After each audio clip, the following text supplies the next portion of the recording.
তারাশঙ্কর বন্দ্যোপাধ্যায় রচিত তাসের ঘর গল্পের দ্বিতীয় পর্বের ব্যাখ্যা ও বিশ্লেষণের ভিডিও নিয়ে এসেছি তোমাদের সামনে।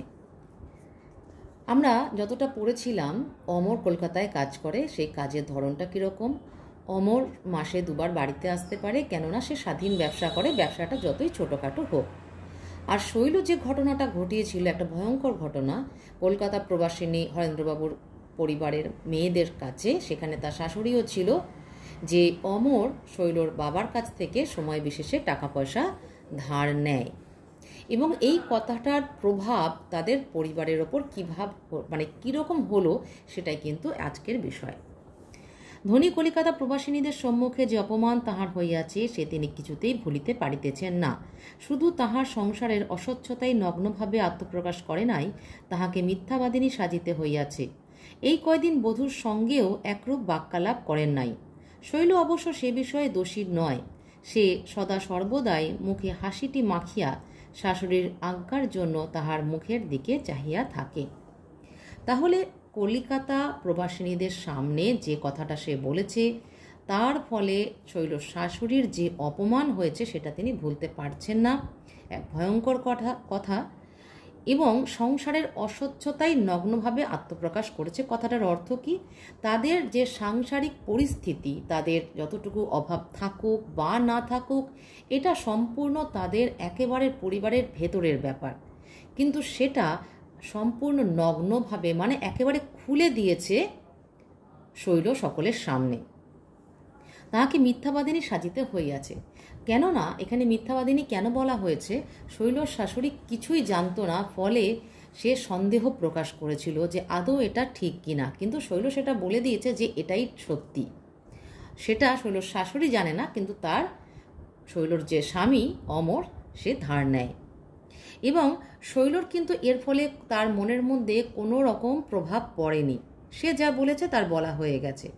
তার মুখে সবসময় যে হাসিটা লেগে থাকে সেটা সবসময়ই থাকে, এবং শাশুড়ির সামনে এসে শাশুড়ি কি অর্ডার করবে বা আদেশ করবে সেটার জন্য তার মুখের দিকে তাকিয়ে থাকে। সংসারের নিয়ম কাল অগ্নির উত্তাপও হরণ করিয়া থাকে, মনের আগুনও নিভিয়া আসে, কিন্তু শৈলর দুর্ভাগ্য, শাশুড়ির মনের আগুন শিখা রস হইতে না হইতে ইন্ধনের প্রয়োগে দ্বিগুণ হইয়া উঠিল। এই জায়গাটা খুব ভালো করে বুঝতে হবে। বলছে কাল অগ্নির উত্তাপও হরণ করিয়া থাকে। কাল মানে সময়। আমরা জানি আমাদের জীবনে যত দুঃখ, কষ্ট, বেদনা, যন্ত্রণা যাই আসুক না কেন, সেটা কিন্তু যখন আমরা প্রথম আঘাত পাই, সেই আঘাতটার মতো কিন্তু বছরের পর বছর থাকে না। তাই বলা হয়, বিশেষ বিশেষ ক্ষেত্রে এটা বলা হচ্ছে না, কি হয়, ধীরে ধীরে ধীরে ধীরে মনের ক্রোধ হোক বা কষ্ট হোক, দুঃখ হোক, সেটা আস্তে আস্তে কমে আসে। কিন্তু শৈলর ভাগ্যটাই ভালো না, কেননা শাশুড়ির মনের আগুন শিখা মানে আগুনের যেমন শিখা হয়, যেটা দাও দাও করে জ্বলতে থাকে, আমরা বলি লেলিহান শিখা, সমগ্র মানে সমস্ত কিছুকে সে গ্রাস করে ফেলে, যে উঁচু হয়ে ওঠে যে শিখাটা, সেটাকে বলা হচ্ছে আগুন শিখা। সেটা রস্য হইতে না হইতে, রস্য মানে ছোট, অর্থাৎ আগুনের যে উত্তাপ বা তার যে প্রজ্বলন ভাব, সেটা কমার বদলে সেটা ইন্ধনের প্রয়োগে দ্বিগুণ হইয়া উঠিল। এই ইন্ধন মানে কি? ইন্ধন মানে হচ্ছে উস্কে দেওয়া। যদি কারোর মনে কোনো রাগ, ক্ষোভ বা যন্ত্রণা হয়, দুঃখ হয়, সেটাকে যদি অন্য কোনো মানুষ এসে আরও বাড়িয়ে দেয়, সেটাকেই বলা হয় ইন্ধন। তাহলে ইন্ধন যদি কেউ যোগায়, তাহলে সেটা কমার বদলে আরও বেড়ে ওঠে। পাড়ায় ঘরে ঘাটে এই লইয়া যে কানাকানি চলিতেছিল, সেটা ভালোভাবেই ক্রমশ জানাজানি হইয়া গেল। অর্থাৎ আমরা কি জানি, তৎকালীন সময় পুকুর ঘাট একটা বড় জায়গা ছিল, যেখানে সমস্ত আলোচনা হতো। পুকুর ঘাট, সেখানে কেউ জল নিতে আসছে, কেউ জামা কাপড় কাচতে আসছে, কেউ স্নান করতে আসছে, ইত্যাদি কারণে মানুষ ওখানে জমায়েত হতো, বিশেষ করে বাড়ির স্ত্রী লোকেরা। তাহলে কি হলো? সেই জন্য বলছে পাড়ার ঘাটে এই লইয়া যে কানাকানি চলিতেছিল, অর্থাৎ শাশুড়ির সামনে সেটা সবাই না বললেও একে অপরের মধ্যে এটা বেশ বলা বলি চলছিল। কি হলো? সেটা ভালোভাবেই জানাজানি হয়ে গেল, অর্থাৎ কানাকানিতে আটকে থাকলো না, সেটা সমস্ত গ্রাম এবং আরও অনেক গ্রাম জেনে গেল। সেদিন সরকারদের মজলিসে এক দফা প্রকাশ্য আলোচনার সংবাদ অমরের মা সকরণেই শুনিয়া আসিলেন। সরকারদের মজলিস, কোনো এক বাড়ি, সেটা সরকার বাড়ি, সেখানে বেশ ভালোভাবে মজলিস বসেছে, মানে একটা বড় সড়ো আড্ডা চলছে এবং সেখানে প্রকাশ্যে এটার আলোচনা হয়েছে, মানে এটা একটা আলোচনার বিষয়। তোমরা হয়তো ভাববে যে এটা একটা সামান্য ব্যাপার, এটা নিয়ে এত আলোচনার কি আছে, কিন্তু ব্যাপারটা সম্পূর্ণ অন্য। এখনকার সময়ে মানুষের বিনোদনের অনেক কিছু আছে, অনেক অনেক রকম ইলেকট্রনিক গ্যাজেট এসে গেছে যেটা নিয়ে মানুষ বিনোদন করতে পারে। কিন্তু তৎকালীন সময়ে এই যে একটা কানাকানি, বলা বলি, কান ভাঙানি, বা এর কথা ওকে বলা, ওর কথা তাকে বলা, এটা একটা বিনোদনের মতো ছিল। কিন্তু যে ব্যক্তি এটা করছে তার সম্বন্ধেও কিন্তু এটা হতে পারে, সে সেটা ভুলে যায়। ফলে এটা ছিল তাদের এক প্রকার বিনোদন, এই সমালোচনা। আর সেটা অমরের মা নিজের কানে শুনে এসেছে, সকর্ণ মানে নিজের কানে। দিন দশেক পরেই কিসের একটা ছুটি উপলক্ষে অমর বাড়ি আসিবার কথা জানাইয়া দিল। শৈলর মাথায় যেন আকাশ ভাঙিয়া পড়িল। লজ্জা, সংকোচ সব কিছু কিন্তু ওর মধ্যে কাজ করছিল, কেননা ও জানে যে ও মিথ্যে কথা বলেছে। আকাশ ভেঙে পড়ার কথা অর্থ হলো মাথার মধ্যে ভয়ঙ্কর একটা চাপ আসলো, যেটা ও সামলাতে পারবে কিনা ও নিজেই জানে না। কথাটা মিথ্যা। বারবার সংকল্প করিয়াও সে এ বিষয়ে স্বামীকে কোনো কথা লিখিতে পারে নাই। কোনো অনুরোধ জানাইতে কেমন যেন লজ্জা বোধ হইয়াছে। তাহার হাত চলে নাই, ঠোঁট কাঁপিয়াছে, চোখে জলও দেখা দিয়াছে। সে চিঠির কাগজখানা জড়ো করিয়া মুড়িয়া ছুঁড়িয়া ফেলিয়া দিয়াছে। শৈল আপনার শয়নকক্ষে স্তব্ধ প্রতীক্ষায় স্বামীর জন্য বসিয়া রহিল। অমর আসিলে সে তাহার পায়ে আছাড় খাইয়া পড়িবে। এখন সে আফসোস করছে যে সে সেটা যে বলেছে সেটা মিথ্যে কথা, এবং তার ফলাফল যে ভালো হবে না। এবং সে তার স্বামীকে চেনে, যে অমরের যে আমরা চরিত্র চিত্রণ করেছি, আমি আমার ভিডিওতে দিয়েছিলাম অমরের চরিত্র চিত্রণ, সেখানে কিন্তু আমরা জানি যে অমর কিন্তু ভয়ঙ্কর রকম বদমেজাজি এবং রাগী, হঠাৎ সিদ্ধান্ত নেয় এবং কোনো বিবেচনা করে না, অবিবেচক। সুতরাং কোনো কিছু কথা শোনা বা বোঝার মতন মানসিক স্থিতিতে অমর থাকে না, সেটা শৈল জানে। সেই কারণে ও অনেকবার চেষ্টা করেছে স্বামীকে যে লিখবে, কিন্তু কেমন একটা লজ্জা বোধ হয়েছে, তার ঠোঁট কেঁপেছে, তার চোখেও জল এসেছে কষ্টে দুঃখে। সেই লেখা চিঠিখানা সে আবার মুড়ো করে ফেলে দিয়েছে। কিন্তু শৈল কী করছে, আপনার শয়নকক্ষে মানে তার বিছানাটা যেটা আছে ঘরে, সেখানটায় স্তব্ধ প্রতীক্ষা, প্রতীক্ষা মানে অপেক্ষা, স্তব্ধ মানে একেবারে চুপ হয়ে গেছে, ওর কোনো কথা নেই। সে স্বামীর জন্য বসে আছে। কি ভেবেছে মনে মনে, না স্বামী আসলেই মানে অমর আসলেই তার পায়ে আছাড় খেয়ে পড়বে, মানে তার পা ধরে ক্ষমা চাইবে। অকস্মাৎ অমরের উচ্চ ক্রুদ্ধ কণ্ঠস্বরে সে চমকিয়া উঠিল। অন্ধকারের আবরণের মধ্যে চোরের মতো নিঃশব্দে বাহিরে আসিয়া সে আশ্বস্ত হইল। ও ভেতর থেকে শুনতে পাচ্ছে যে অমরের একটা ক্রুদ্ধ মানে একটা রেগের চিৎকার একটা শুনতে পাচ্ছে, এবং ও ভেবেছে সেটা ওকে নিয়েই হচ্ছে, কেননা শৈলর শাশুড়ি অপেক্ষাই করছে কবে তার ছেলে আসবে, তবে তাকে এইগুলো কথাগুলো বলে তার একটা নিষ্পত্তি করবে। কিন্তু শৈল ধীরে ধীরে চোরের মতো নিঃশব্দে, চোর যেমন চুরি করে নিঃশব্দে, কারণ শব্দ হলে বাড়ির লোক জেগে যাবে, তাই সে কোনো শব্দ না করে সে বাইরে এলো। এসে আশ্বস্ত হলো। আশ্বস্ত হওয়া মানে নিশ্চিন্ত হলো যে না, সে আলোচনার বিষয় নয়। কি বলছে, ক্রোধের প্রসঙ্গ তাহাকে লইয়া নয়। অমর বচসা জুড়িয়া দিয়াছে কুলির সহিত। কুলিকে, কুলি যারা মোট বয়, বোঝা বয়ে বেড়ায়, তারা হচ্ছে কুলি। তো অমর কিছু জিনিসপত্র নিয়ে এসেছে যেটা কুলি বহন করে নিয়ে এসেছে। এই 1/2 মাইল মালের ওজন 1/2 মণ 25-এর, তোকে 2 আনা দিলাম, আর কত দেব? লোকটাও ছাড়িবার পাত্র নয়। সে বলিতেছিল, তখন আপনি চুকিয়ে নেন নাই কেন মশায়? তখন যে একেবারে হুকুম ছাড়লেন, এই ইধার আও, আমাদের রেট 3 আনা করে দেন, দিতে হবে। এবার কুলির সঙ্গে ঝগড়া হচ্ছে কি না, কুলি যে টাকা চেয়েছিল, যে প্রাপ্যটা চেয়েছিল বহন করার জন্য, মালপত্র বহন করার জন্য, সেটা অমর এখন দিতে চাইছে না। কিন্তু কুলিও ছাড়বার পাত্র নয়, সে তার ন্যায্য পাওনাটা নিয়ে তবেই ছাড়বে। তাই সে বলল যে তখন তো আপনি মিটিয়ে নেননি, তখন শুধু এসে হুকুম করেছিলেন ইধার আও, ব্যাস, এটা নিয়ে এখনও বলছে ওরের 3 আনা দিতে হবে। এবার অমর যে শব্দগুলো ব্যবহার করছে সেটা অত্যন্ত নিম্ন রুচি সম্পন্ন ব্যক্তির শব্দ, যেগুলো সব ব্যবহার করা উচিত নয়, এবং কিছু হিন্দি শব্দ ব্যবহার করছে। এবং এই নে পয়সা কিন্তু এক্ষুনি নিকালো সামনে থেকে বলছি, ছুঁড়ে পয়সাগুলো দিয়ে দিল এবং বলল নিকালো সামনে থেকে, মানে আমার সামনে থেকে দূর হয়ে যাও, তুমি আমার সামনে থেকে দূর হয়ে যাও, আমি বলে দিলাম। এই কথাটা অমর কিন্তু বলল। তার মানে এই যে কুলির সঙ্গে বাদ প্রতিবাদ, এটা থেকে বোঝা যাচ্ছে যে অমর অত্যন্ত কৃপণ প্রকৃতির এবং সে তার কথার দাম রাখতে জানে না, এবং সে কুলি যে দিন মজুরি সে দিন আনে দিন খায় একটা মানুষ, তার ন্যায্য পাওনাটুকু দিতে অমরের কোথায় যেন বাঁধছে। অর্থাৎ অমরের চরিত্রটা আমরা এখানে খুব ভালোভাবে বুঝতে পারছি।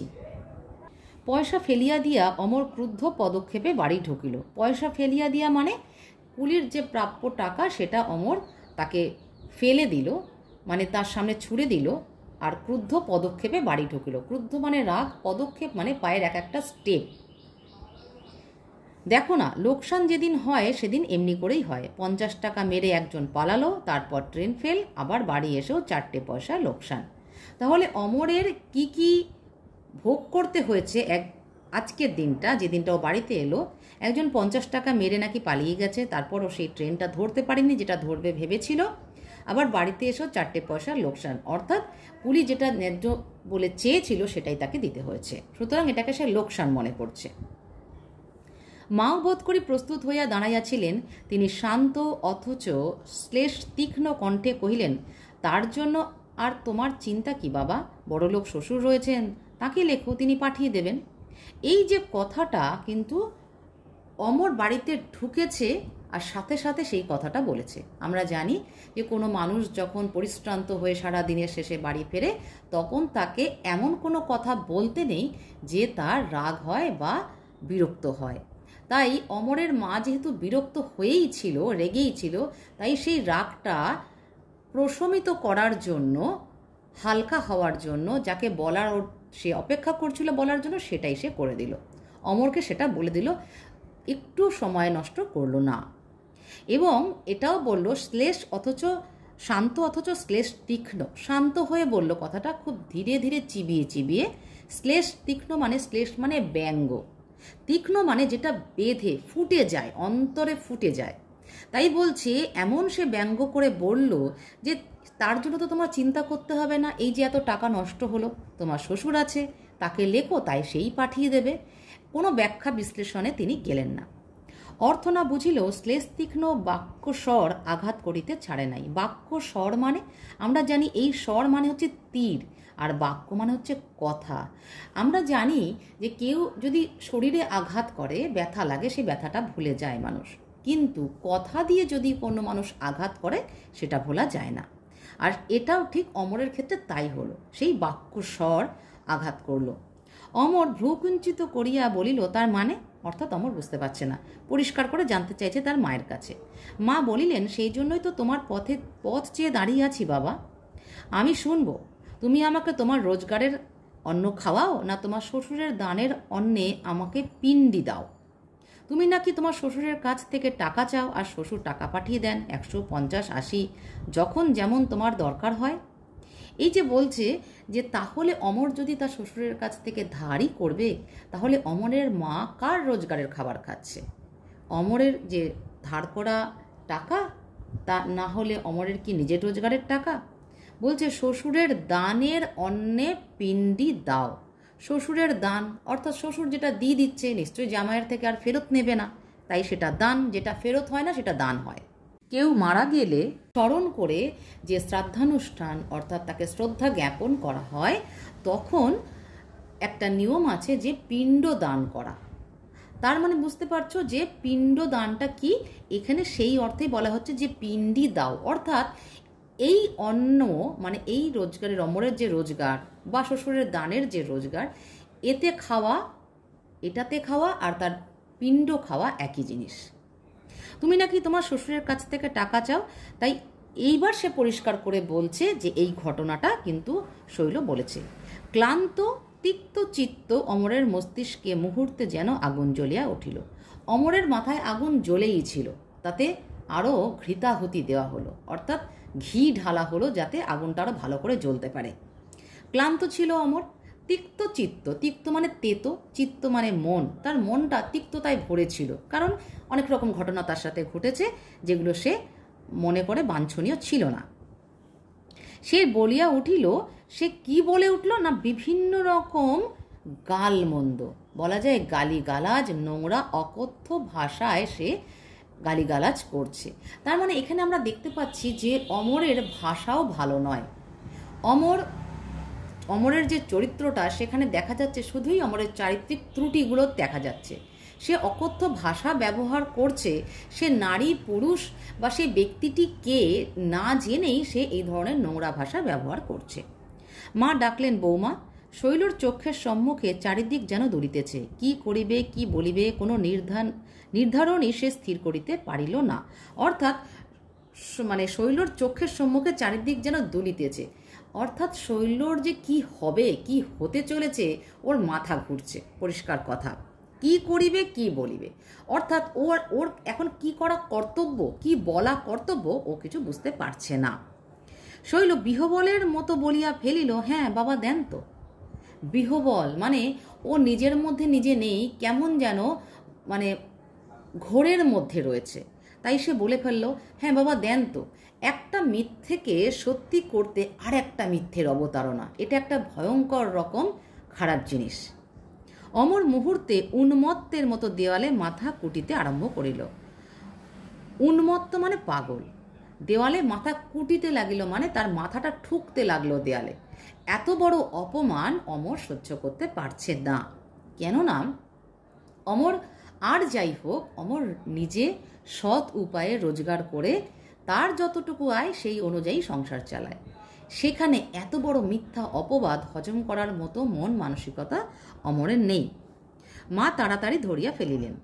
শৈলর শাশুড়ি মানে অমরের মা অমরকে তাড়াতাড়ি করে ধরে ফেলল।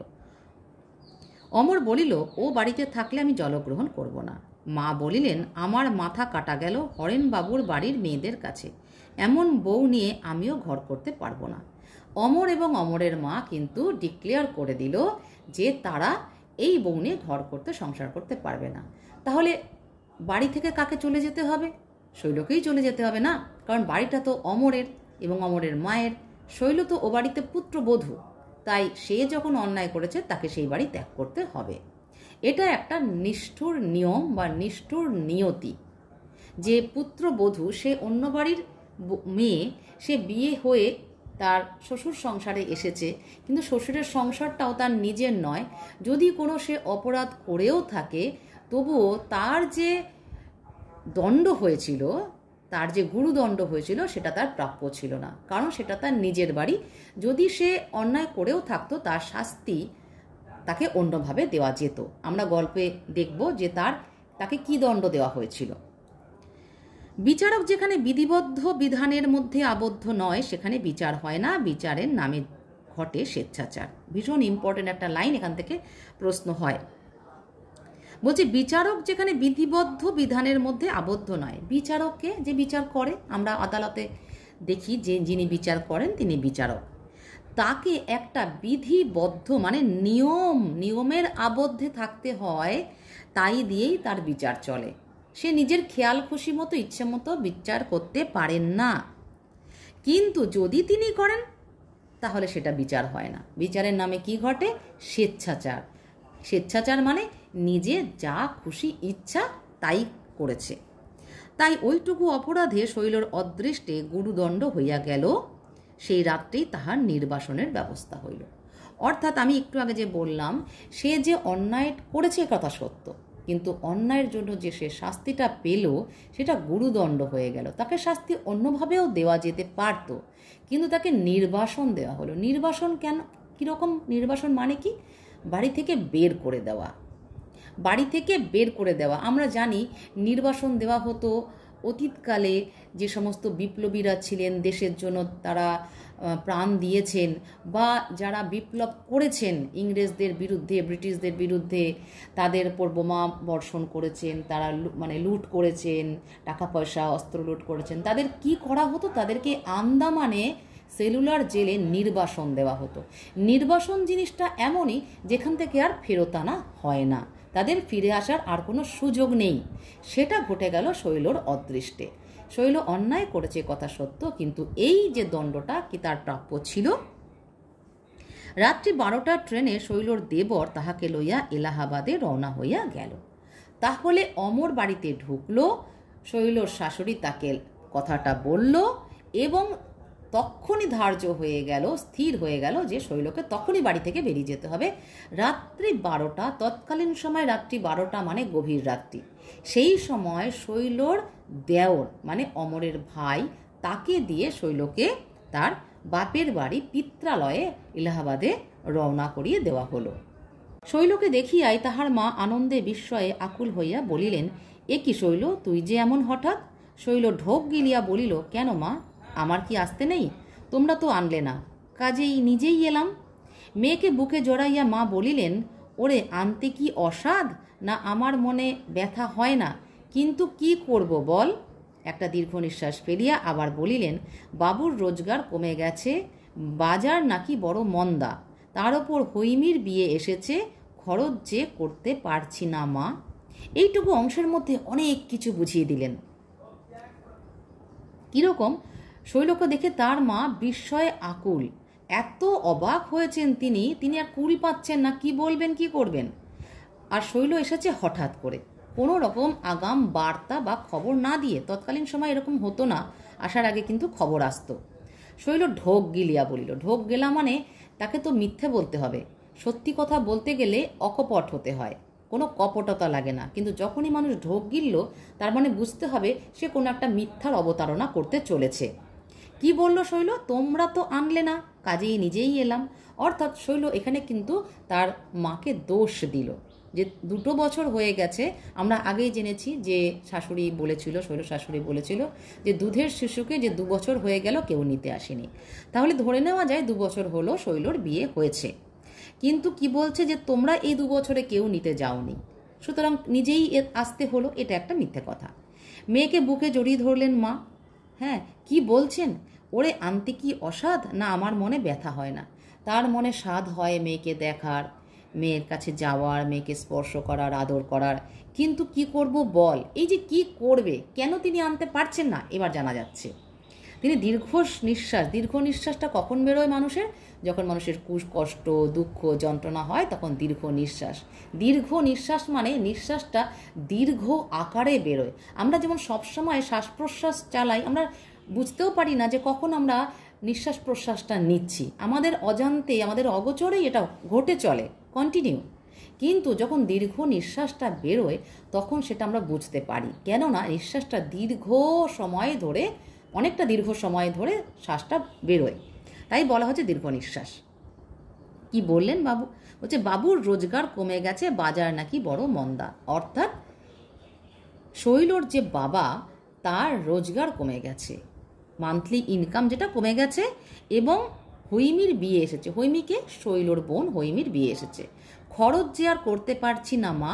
তাহলে এই কথাটা তিনি কেন বললেন, খরচ যে আর করতে পারছি না? খরচের সঙ্গে শৈলকে আনার কি সম্পর্ক আছে। কারণ ওই যে আমরা আগে জেনেছি তত্ত্বতল্লাশ, যদি শৈলকে নিতে যেতে হতো, শৈলকে অবশ্যই নিতে যেতে হতো, নিতে গেলেই অনেকটা পথ, যাতায়াতের খরচা আছে, এবং শৈলর শ্বশুরবাড়ির প্রত্যেকের জন্য উপহার সামগ্রী, কিছু ফলমূল, মিষ্টি ইত্যাদি নিয়ে যেতেই হতো। সেটা খরচ করার মতন অবস্থা তাদের এখন আর নেই। এবং জামাইকেও নিমন্ত্রণ করতে হবে, জামাই সাথে আসবে, জামাইয়ের আদর আপ্যায়ন, জামাইকে উপহার সামগ্রী দেওয়া, সুতরাং অনেক খরচ। এই খরচটা করার মতন অবস্থা এখন শৈলর বাবার নেই, এটাই তার মা বোঝাতে চাইল। শৈল অবকাশ পাইয়া অঝোর ঝড়ে কাঁদিয়া বুক ভাসাইয়া দিল। মা বলিলেন, সঙ্গে কে এসেছে শৈল? জামাই? শৈল বিবর্ণ মুখে বলিল, না, আমার দেওর এসেছে। কই সে? ও মা, বাইরে কেন সে? ঘরের ছেলে। ওরে দাই, দেখতো বড়দিদির দেওর বাইরে আছেন, ডাকতো। বল মা ডাকছেন। শৈলর বুক দূর দূর করিতেছিল।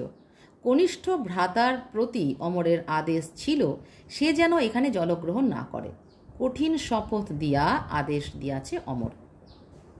তাহলে আমরা কি দেখতে পাচ্ছি? শৈল এতদিন পর মায়ের সাথে তার মিলন হলো, শৈল কেঁদে মনের কষ্ট দুঃখ হালকা করছে এবং তখনই তার মা খোঁজ করছে যে নিশ্চয়ই জামাই এসেছে শৈলকে দিতে, কিন্তু দেখা গেল যে শৈল বলছে ওর দেওর এসেছে। শৈলর মুখ বিবর্ণ, বিবর্ণ মানে মুখটা পাঁশুটে হয়ে গেছে, পাংশুটে হয়ে গেছে, মুখের যে রং তার প্রকৃত রং সেটা নেই, একটা ভয় ভয় ভাব। এবং তার শৈলর মা আদর আপ্যায়নের তো ত্রুটি রাখে না এবং সে বলল বাইরে কেন, সে তো ঘরেরই ছেলে, ওরে দায়ী, দায়ী বলে তাদের বাড়িতে যে কাজ করেন এমন লোককেই বলা হচ্ছে দায়ী। বলছে বড়দিদির দেওর বাইরে আছেন। বড়দিদি বলতে যেহেতু সে বড় মেয়ে তাই বড়দিদি বলা হচ্ছে, হৈমি ছোট আর শৈল বড়, তাই বড়দিদি। এবার ডাকতে বলা হয়েছে। শৈলর বুক দূর দূর করছিল যে কি জানি হয়, কি জানি কি হয়। দেখা গেল অমর তার ভাইকে আদেশ দিয়েছিল যে সেখানে যেন সে জলও না খায়। অন্যান্য খাবার খাওয়া তো অনেক দূরের কথা, তাই বলছে জলগ্রহণ না করে। কঠিন শপথ দিয়া আদেশ দিয়াছে অমর। শপথ মানে প্রতিজ্ঞা, আদেশ মানে অর্ডার, এটা দিয়েছে অমর। দাই ফিরিয়া আসিয়া বলিল কই কেউ তো নেই। মা আশ্চর্য হইয়া বলিলেন সে কি, কোথায় গেল সে? শৈল বলিল তাকে ট্রেন ধরতে হবে মা, সে চলে গেছে। বিস্ময়ের ওপর বিস্ময়ে মা যেন অভিভূত হইয়া গেলেন। ট্রেন ধরতে হবে, চলে গেছে, সে কি? তাহলে যে দিতে এলো শৈলর শ্বশুরবাড়ির লোকজন, সে দেখা না করেই চলে যাবে? এটা শৈলর মায়ের কাছে একটা বিস্ময় মনে হয়েছে, অবাক, যে এটা কখনো সম্ভব কি? যে ন্যূনতম যে ভদ্রতা বোধ, শিষ্টতা বোধ, সেটা কি তাদের কারণ নেই? শৈল কি বলছে দেখো, তাকে সিমলে যেতে হবে মা, একটা বড় কাজের সন্ধান করতে যাচ্ছে। যে ট্রেনে আমরা নামলাম সেই ট্রেনই সে গিয়ে ধরবে, থাকবার তার উপায় নেই। শৈল কিন্তু মিথ্যার অবতারণা করছে, কারণ সত্য কথা সে বলতে পারবে না, কারণ সে প্রথমেই এসে মিথ্যা কথাটাই বলেছে, সত্য কথা সে বলতে পারেনি, কারণ বাবা মা দুঃখ পাবেন। কি বলছে? যে তাকে সিমলে যেতে হবে। সিমলেটা কি? সিমলে হচ্ছে সিমলা, যেখানে মানুষ এখন বেড়াতে যায়, শৈল শহর, সেই সিমলার কথা বলা হচ্ছে। এবং যে ট্রেনে তারা নেমেছে সেই ট্রেনটাই নাকি অমরের ভাই সেটা আবার ধরবে, তার থাকার আর উপায় নেই। মা আশ্বস্ত হইয়া বলিলেন, আশ্বস্ত মানে সে বিশ্বাস করলেন, তিনি বিশ্বাস করলেন। বলিলেন ফিরবার সময় নামতে বলে দিয়েছিস তো? একটা দীর্ঘ নিঃশ্বাস ফেলিয়া শৈল বলিল, বলে তো দিয়েছি মা, কিন্তু নামতে বোধহয় পারবে না, খুব জরুরি কাজ কিনা। সিমলে থেকে কলকাতায় যাবে একটাকার চিঠি নিয়ে, সময় তো পৌঁছতে না পারলে তো সব মিছে হবে। অর্থাৎ শৈল একটার পর একটা মিথ্যেকে ঢাকতে কয়েকশো মিথ্যের অবতারণা করে যাচ্ছে। কেন না, তাকে একটা চিঠি কার হাতে দিতে হবে, সেটা যদি ঠিকমতো পৌঁছতে না পারে তাহলে সবই গণ্ডগোল হয়ে যাবে। এই সময়ে শৈলর জ্ঞানান্বেষী বড় দাদা বাড়ি ঢুকিল। পরনে তাহার খদ্দর সত্য, কিন্তু জরিপার শৌখিন খদ্দরের ধুতি, গায়েও শৌখিন খদ্দরের পাঞ্জাবি। এখানে এই যে জ্ঞানান্বেষী কেন বলা হলো? কারণ শৈল বলেছিল যে তার দাদা প্রচুর বই কেনে, 500-700 টাকার বই কেনে, বিদেশ থেকেও বই কেনে। তাহলে বইতে কি থাকে? জ্ঞান। তাহলে বই কারা পড়ে? যারা জ্ঞান অন্বেষণ করে। অন্বেষণ মানে খোঁজা। তাহলে এখানে জ্ঞানান্বেষী কি? যারা জ্ঞান অন্বেষণ করে তাদেরকে বলা হয় জ্ঞানান্বেষী। তাই বলা হচ্ছে যে জ্ঞানান্বেষী বড় দাদা, এটা কিন্তু অনেকটা বিদ্রূপ করে বলা হলো, কিন্তু শৈল যেটা বলেছিল সেটা আদতে সে নয়। পরনে তাহার খদ্দর, শৈল বলেছিল তার দাদার পরনে খদ্দর থাকে হাঁটু পর্যন্ত, কিন্তু সেটা জরিপার শৌখিন খদ্দরের ধুতি, অর্থাৎ সেটা দামি জিনিস। শৈল বলেছিল তার দাদার মানে একরকম বাতিকের মানুষ, সে কখনোই বিলাসিতা করে না, কিন্তু এখন দেখা যাচ্ছে সে বিলাসিতা করে, কারণ জরিপার খদ্দরের শৌখিন খদ্দরের ধুতি, গায়েও শৌখিন খদ্দরের পাঞ্জাবি। যেটা বলেছিল শৈল ঠিক তার বিপরীত। মুখে একটা গোল্ড ফ্লেক সিগারেট, হাতে কতকগুলি মাছ ধরিবার চারের উপকরণ। শৈলকে দেখিয়া এসে বলিল, আরে শৈলী কখন? তাহলে মুখে গোল্ড ফ্লেক সিগারেট, সে 1 পয়সাও রোজগার করে না, কিন্তু তার নেশা, তার শৌখিনতাটা বজায় আছে। কার পয়সায় হচ্ছে? বাবার পয়সায় হচ্ছে। তাহলে শৈল যেটা বলেছিল সেটা মিথ্যে জানতে পারলাম। হাতে কতগুলি মাছ ধরিবার চারের উপকরণ। চার জিনিসটা কি? মাছ ধরিবার চার। যখন মাছ ধরে বলা যায় তখনকার সময় ছিপ দিয়ে খুব মাছ ধরা হতো। আর এই সমস্ত মানুষেরা, এই শৈলর দাদার মতো মানুষেরা, শৌখিন মানুষেরা, তথাকথিত শৌখিন মানুষেরা কি করত, এটাও তাদের একটা বিনোদন, তারা বিনোদন করতে ভালোবাসত। সেই জন্য তারা মাছ ধরতো, ছিপ দিয়ে মাছ ধরতো। এই চার কাকে বলছে, এমন ধরনের খাদ্য, মাছের খাদ্য, সেটা সেই জলের মধ্যে ফেলে দিত। জলের মধ্যে ফেলে দিলে আশেপাশের অঞ্চল থেকে, জায়গা থেকে, আরও দূর দূর থেকে সেই গন্ধে মাছ সেই খাদ্যগুলো খেতে আসবে এবং সেই সময় ওই ছিপের মধ্যে যে খাবারটা লাগানো থাকবে মাছের জন্য, সেই খাবারটাও যখন মাছটা খেতে যাবে সেই মাছটা সে ধরবে। এটাকে বলা হচ্ছে মাছের চার। হাসি মুখে শৈল বলিল, এই সকালে দাদা ভালো আছেন আপনি? তখনকার দিনে দাদা, বাবা এদের সকলকে আপনি আজ্ঞে করে কথা বলতে হতো, এটাই ছিল তখনকার নিয়ম। তো বলছে, এই সকালে দাদা, আমরা জানি রাত্রি 12টার সময় শৈলকে নিয়ে তারা রওনা, তার দেওর রওনা হয়েছিল, কিন্তু সকালে এসে পৌঁছেছে। হ্যাঁ তা বেশ, কই তুই নতুন লোক, খাস বাংলাদেশের মানুষ, কই দে তো এই চারগুলো তৈরি করে দেখি তোর হাতের কেমন পয়। মাছ ধরতে যাব আজ দেহাতে এক জমিদারের তালাওয়ে। তাহলে কি বলল, যে তার দাদা যে মাছ ধরতে যাবে সেটা নিশ্চিত, এবং শৈলকে দেখে আর কোনো কথা নয়, যে সে এসেছে, তাকে এতদিন পরে এসেছে, তার সঙ্গে কথা বলা, গল্প করা, বা তার বোন এসেছে বাজার করতে যাওয়া, বোন কি ভালোবাসে, এসব ব্যাপার নয়। সে কি বলছে, তুই তো খাস বাংলাদেশের মানুষ।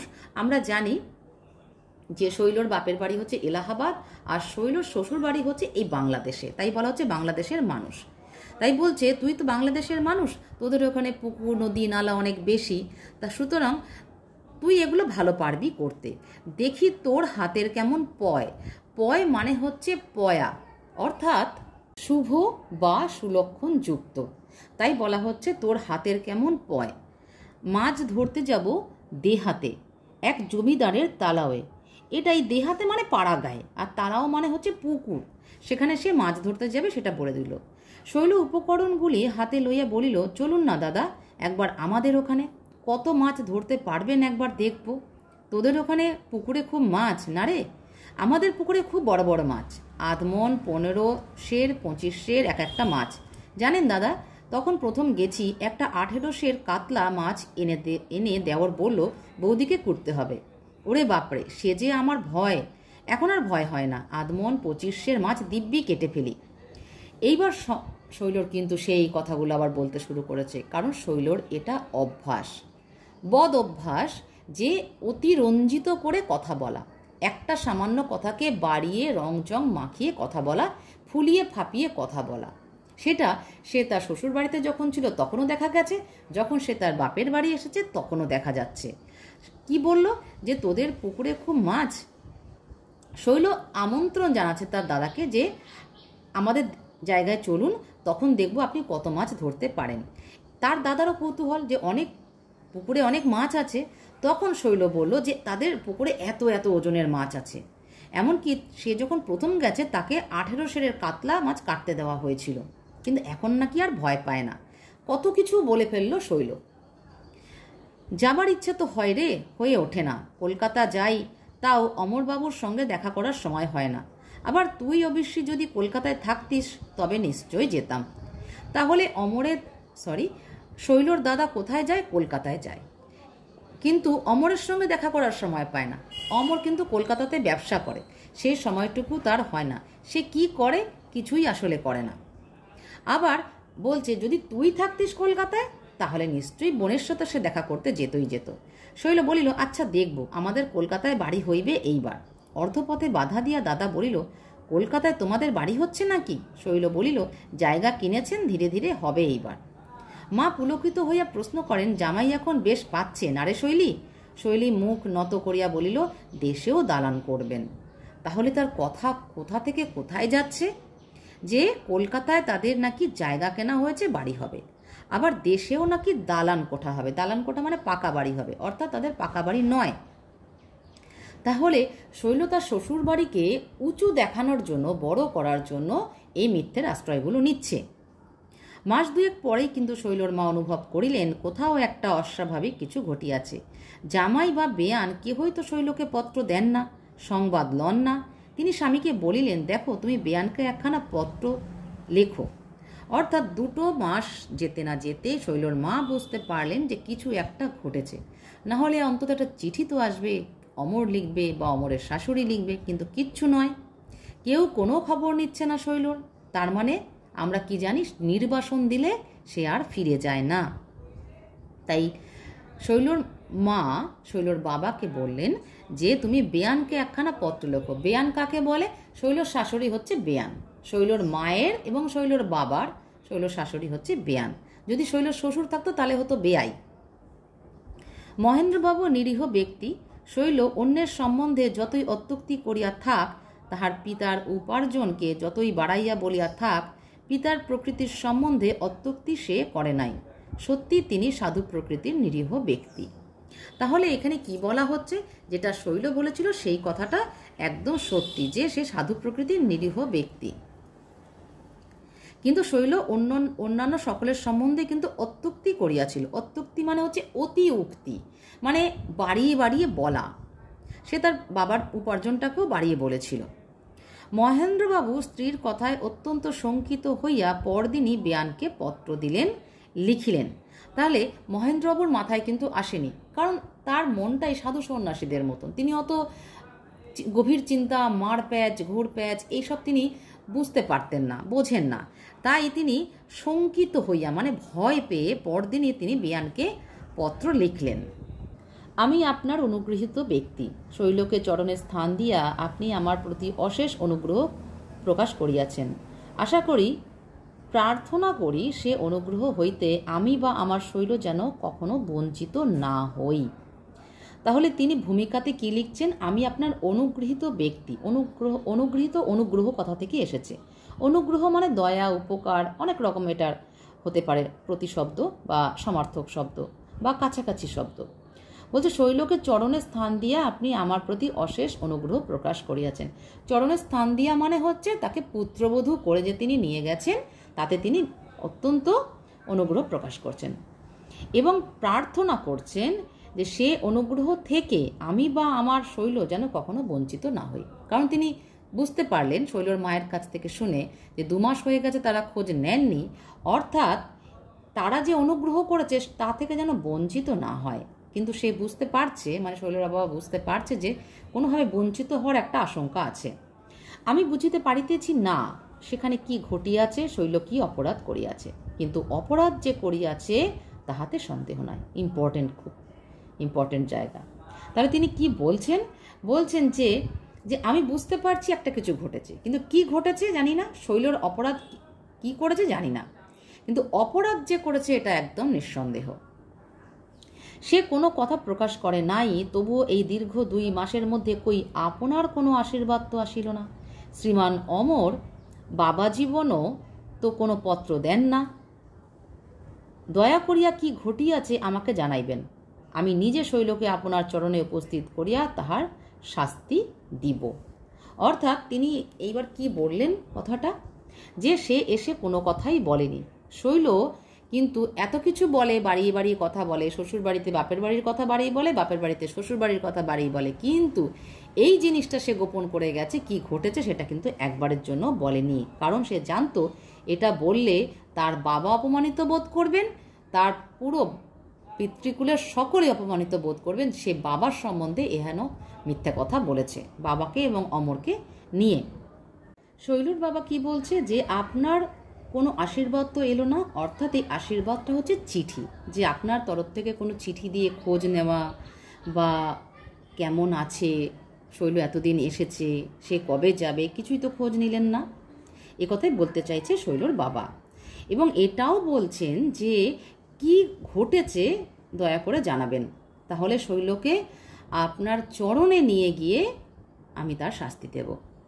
তারপর শেষে আবার লিখিলেন, অমর সংবাদ না দিলেও শৈলর নিকট তাহার উন্নতির কথা শুনিয়া বড়ই সুখী হইলাম।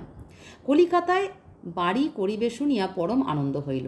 আপনার মেজ ছেলের পরীক্ষার সংবাদ শুনিলাম, কয়েক নম্বরের জন্য প্রথম হইতে পারে নাই। আশীর্বাদ করি বিএতে সে যোগ্য স্থান লাভ করিবে। তাহলে কি বলছেন তিনি, শৈলর বাবা কি লিখছেন শেষে? যেই কথাগুলো তিনি বললেন সেগুলো কিন্তু সবই মিথ্যে কথা, যেগুলো শৈল তার শ্বশুরবাড়ির সম্পর্কে বানিয়ে বানিয়ে বলেছে। কলকাতায় বাড়ি করা, তার মেজ ছেলে কয়েক নম্বরের জন্য প্রথম হতে পারেনি, তিনি আশীর্বাদ করলেন বিয়েতে যোগ্যস্থান লাভ করবে, বিয়ে মানে ব্যাচেলর অফ আর্টস। পত্রখানা পড়িয়া অমরের মায়ের চোখে জল আসিল। মনে তাহার যে ক্রোধ বহ্নি জ্বলিতেছিল, ইন্ধনের অভাবে সময় ক্ষেপে সে বহ্নি নিভিয়া গিয়াছে।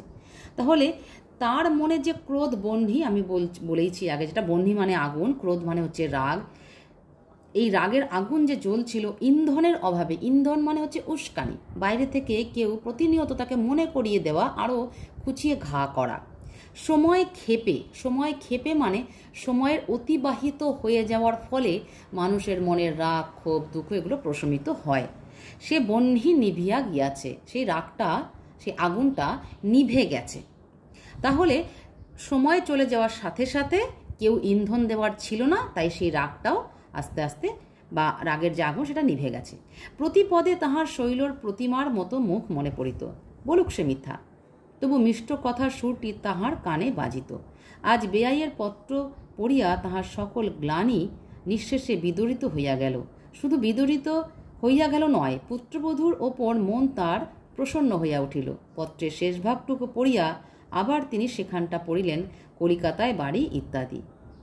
এখানে শৈলর শাশুড়ি কি বলল কথাগুলো, যে বলুক সে মিথ্যা, কত বড় কথা, সে মিথ্যা বলুক, কিন্তু মিষ্ট কথার সুরটি তাহার কানে বাজিত। শৈলর শাশুড়ি শৈলকে খুব স্নেহ করত, খুবই স্নেহ করত, তাকে সন্তানই মনে করত। তার মেয়ের সঙ্গে গৌরীর সাথে শৈলর তিনি কখনো তফাতি করেননি। তাহলে সে মিথ্যা বললেও তার মিথ্যাটাও তার কাছে এখন মিষ্টি লাগছে। কেন? যেহেতু তাদের বাড়ির প্রশংসা করা হয়েছে, যে কলকাতায় বাড়ি ইত্যাদি ইত্যাদি।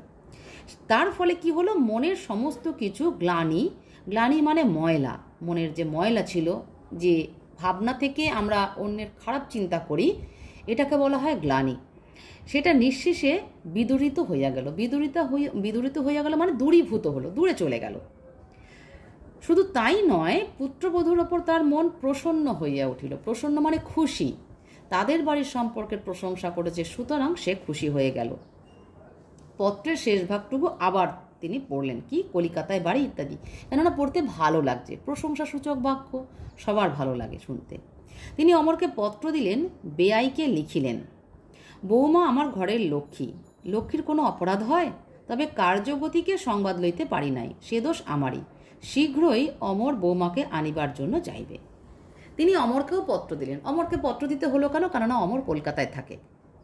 আর শৈলর মাকেও লিখলেন। কি লিখলেন? যে বৌমা আমার ঘরের লক্ষ্মী, লক্ষ্মীর কোনো অপরাধ হয় না। যদি সে একটুখানি এদিক ওদিক কথা বলেও থাকে তাতে অপরাধ হয় না। তবে তিনি কার্যগতিকে সংবাদ লইতে পারেন নাই। কেন? কার্যগতিকে মানে বিভিন্ন রকম কাজে কর্মে তিনি ব্যস্ত ছিলেন, তাই তিনি সংবাদ নিতে পারেননি, খবর নিতে পারেননি। সেই দোষ আমারই। শৈলর শাশুড়ি দোষটা স্বীকার করে নিল। শীঘ্রই অমর বৌমাকে আনিবার জন্য যাইবে, এটাও জানিয়ে দিল যে শৈল এবার বাড়ি ফিরবে। পত্র পাইবা মাত্র শৈল পুলকিত হইয়া স্বামীকে পত্র লিখিতে বসিল। শৈলর মনে এখন খুশি, সে তার নিজের বাড়িতে ফিরে যাবে। শৈল তার শ্বশুর বাড়িটাকে নিজের বাড়িই ভেবেছিল, নিজের বাড়ি মনে করত। কেননা তখন সে কিশোরী, বালিকাই বলা চলে। সেই অবস্থায় তার বিবাহ হয়েছে। শৈলর শাশুড়ি তার নিজের মা, ননদ তার নিজের বোনের মতন, সে সবই নিজের মনে করত। কিন্তু এই নির্বাসনটা সে মেনে নিতে পারেনি। সে ভাবতে পারেনি যে এই লঘু পাপে গুরুদণ্ড হয়ে যাবে। অমর আসিয়াছে, 10-12 সেরের একটা মাছ সে সঙ্গে আনিয়াছে। শৈল তাড়াতাড়ি সেটা কাটিতে বসিল। বলিল, বড় জাতের মাছ বোধ হয় ধরা পড়েনি, ওগুলো মাঝলা জাত। তাহলে অমর শ্বশুরবাড়ি এসেছে, একটা বড় মাছ নিয়ে এসেছে। শৈল সেটা তাড়াতাড়ি কাটতেও বসেছে। মাছের ওজনটা হচ্ছে 10-12 সের, 11 কেজি থেকে সামান্য বেশি। বলল, বড় জাতের মাছ বোধহয় ধরা পড়েনি। ধরা পড়েনি কেন? এই কথাটার মানে হচ্ছে শৈলদের পুকুর আছে, সেটাও মিন করতে চাইলো, এবং সেখানে অনেক রকমের মাছ আছে। অমর যেটা ধরতে পেরেছে সেটা হচ্ছে এই মাঝারি ধরনের মাছ। মাঝলা জাত মানে মাঝারি মাপের, মাঝারি ওজনের মাছ, ছোটও না আবার অনেক বড়ও না। দিক হইতে ভ্রাতৃ জায়া বলিল, এই আরম্ভ হলো, শ্বশুরবাড়ির অবস্থা ভালো আর কারো হয় না। ভ্রাতৃ জায়া মানে হচ্ছে ভাইয়ের বউ, ভ্রাতৃ মানে ভাই, জায়া মানে হচ্ছে বধূ, ভাইয়ের বউকে বলা হচ্ছে, অর্থাৎ বৌদি। তাহলে এই যে শৈল তার শ্বশুরবাড়ির প্রশংসা করতে শুরু করলো, যেটা মাঝলা জাত, ওদের পুকুরে অনেক বড় বড় মাছ আছে, কিন্তু এটা মাঝলা জাত, মাঝারি মাপের, তার মানে এটা প্রশংসা করছে, তার বৌদি শুনতে ভাল লাগছে না, তাই সে বলছে যে এই আরম্ভ হলো। এই আরম্ভ হলো কথাটা আমরা এর আগেও পেয়েছি, যেটা গৌরী বলেছে যে এই শুরু হলো। শ্বশুরবাড়ির অবস্থা অনেকেরই ভালো হয়, এটা বলবার কি আছে, এটা তার বৌদির বক্তব্য। রাত্রে অমরের নিকট শৈল নতমুখে দাঁড়াইয়াছিল। অমর একখানা পত্র বাহির করিয়া দেখাইয়া বলিল, এসব কি বলো তো? একটা বড় মাছ যেমন করিয়া হোক আনিবে, এখানে আমি আমাদের অনেক মাছ আছে বলিয়াছি, বেশ আমাদের 16 আনা একটা পুকুরই নেই, অথচ ছি, আর এখানে মুক্তার গহনার চলন হইয়াছে, আমার জন্য ঝুটা মুক্তার মালা 1 ছড়া। ও কি কাঁদছ কেন শৈল? শৈল বিছানায় মুখ গুঁজিয়া আকুল হইয়া কাঁদিয়া উপাধান সিক্ত করিয়া তুলিল, সে কথা যে তাহার অমরকে মুখ ফুটিয়া বলিবার নয়। এই জায়গাটা খুব গভীরে অনুভব করতে হবে। রাত্রে অমরের কাছে শৈল নত মুখে মানে মাথা নিচু করে দাঁড়ালো। অমর একটা চিঠি বার করলো, যে চিঠিটা শৈল অমরকে লিখেছিল যখন অমর তাকে নিতে আসবে, তার আগে যেন চিঠিটা অমরের হাতে পৌঁছে যায়। কি লিখেছিল? বলেছিল যে একটা বড় মাছ যেমন করে হোক আনবে। সেই বড় মাছটা কিভাবে আনবে? অবশ্যই কিনে আনবে, কারণ ওদের তো পুকুর নেই, ওদের তো অবস্থা সেরকম ভালো নয়। এখানে আমি আমাদের অনেক মাছ আছে বলিয়াছি, অর্থাৎ শৈল বলেছে, আবার ও নিজেই স্বীকার করছে যে এখানে আমি আমাদের অনেক মাছ আছে বলেছি। অনেক মাছ মানে পুকুর আছে, সেখানে অনেক মাছ আছে। বেশ আমাদের 16 আনা একটা পুকুরও নেই, অথচ ছি, এইবার বলছে যে আমাদের একটা পুকুরও নেই, ঠিক কথা, কিন্তু আর এখানে মুক্তার গহনার চলন হইয়াছে, আমার জন্য ঝুটা মুক্তার মালা 1 ছড়া। বলে অমর চিঠিটা শেষ করতে পারেনি, তার আগে শৈল কাঁদতে শুরু করলো। কেন শৈল কাঁদতে শুরু করলো, আর কেনই বা বলল যে এখানে মুক্তার গহনার চলন হইয়াছে, আমার জন্য ঝুটা মুক্তার মালা 1 ছড়া। 1 ছড়া মানে একটা লাইনের, 1 ছড়া 2 ছড়া 3 ছড়া এরকম ধরনের মালা হয়। 1 ছড়া মানে একটাই লাইনের মালা, 2 ছড়া মানে 2টো লাইনের মালা।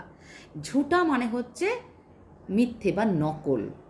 নকল মুক্তোর 1 ছড়া মালা আনতে বলছে শৈল তার স্বামী অমরকে, কেননা মুক্তোর গহনার চলন হয়েছে এখানে মানে এলাহাবাদে।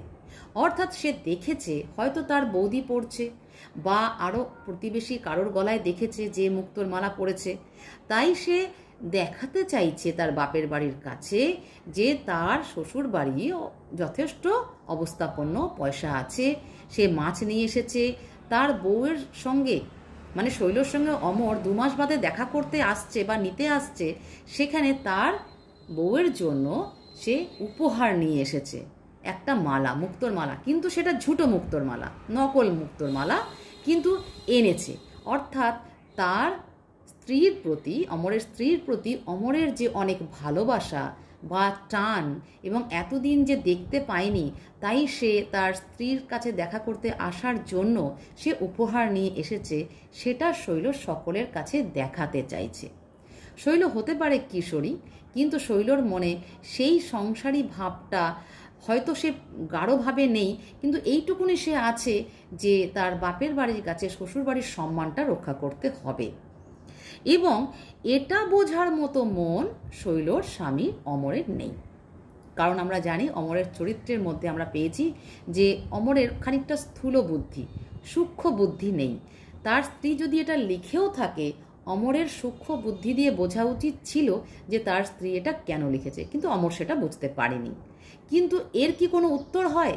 এর কোনো উত্তর ব্যাখ্যা বিশ্লেষণ করে দেওয়া যায় না, দিতে পারে না। তাই কি করলো?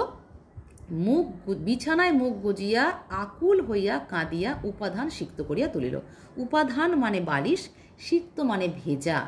বালিশটাকে জড়িয়ে ধরে শৈল এত কান্না কাঁদছে যে বালিশটা ভিজে গেছে। এখানে দেখো আছে সে কথা যে তাহার অমরকে মুখ ফুটিয়া বলিবার নয়। এখানে তাহার কথাটা কেন বলল? তাহার কথাটা হচ্ছে সাধুরূপ, সাধুরীতিতে আছে, এটা চরিত্ররূপ হচ্ছে তার। অর্থাৎ অমর কার না? অমর শৈলর। কথাই বোঝাচ্ছে তার অমরকে, মানে শৈলর অমরকে কথা শৈল মুখ ফুটে বলতে পারছে না। তার অমরকে কেন বলা হলো? কেননা অমর শৈলর একান্ত নিজের, ভীষণ আপনার। যেহেতু নিজের, অথচ সে অনুভব করতে পারছে না যে একান্ত আপন হয় তাকে কি মনের কথা বুঝিয়ে বলতে হয়। এবং এটা এমনই একটা মনের গভীরের কথা, অনুভূতি, যে সেটা মুখ ফুটে বলার মতোও নয়। সেটা ঠিক বলে বোঝানো যায় না, এটা অনুভব করার ব্যাপার। যেহেতু অমর তার নিজের কেউ, অথচ সে সেটা অনুভব করতে পারছে না, তাই শৈল বালিশে মুখ গুজে ফুপিয়ে ফুপিয়ে কাঁদতে শুরু করলো। তাহলে এই পর্যন্ত ছিল কিন্তু ব্যাখ্যা বিশ্লেষণ। দ্বিতীয় পর্বের ব্যাখ্যা শেষ হলো। প্রশ্ন উত্তর তো আমি আগেই দিয়েছি।